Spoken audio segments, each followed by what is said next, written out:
CACOL outlines numerous instances of sacked DSS boss, tasks Osinbajo on what must be done. The Center for Anti-Corruption and Open Leadership, CACOL, has commended the acting president, Professor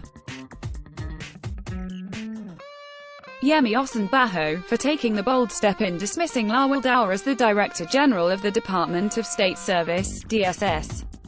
Following the invasion of the National Assembly by armed men of the DSS earlier in the week, the acting president fired Daura. CACOL, however, called on the acting president to go beyond firing the DSS DG, and order for his immediate prosecution.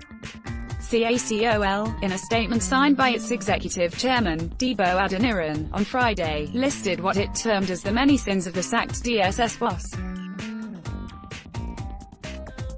The center categorically demanded an exhaustive probe of the secret police since Lawal Daura's appointment in 2015, stressing that, in the security understanding of Lawal Daura, all was fair game as journalists and activists were hounded into detention and held without trial.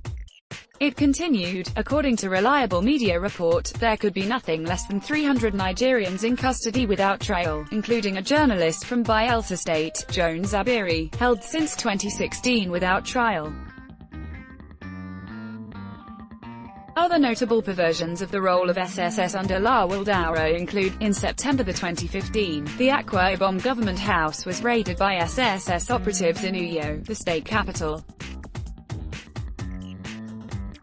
The agency said it uncovered arms, ammunition and huge stash of United States dollars in some of the rooms. But nearly 3 years later, the secret police has not filed any charges. Several Nigerians condemned the action at the time, casting strong doubts on the SSS claims bullying lawmakers. Mr. Daura sent his men to clamp down on lawmakers at state and federal levels during his time at the SSS. He started with the invasion of Ekiti State House of Assembly in March 2016.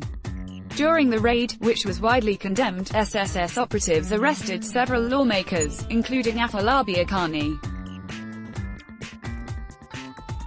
Other lawmakers were later summarily released, but Mr. Akani was taken to Abuja and held incommunicado for several days.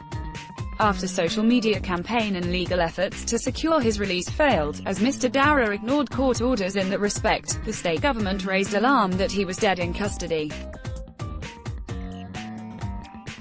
It was a few days afterwards that the SSS released the lawmaker without filing charges. He was said to be gravely ill by the time he was released. The unconstitutional attempt to remove Governor Samuel Ortom in Benue State last month was also traced to Mr. Daura. The former SSS boss was said to have, together with the police, provided security for 8 lawmakers to take over the House of Assembly in Makurdi.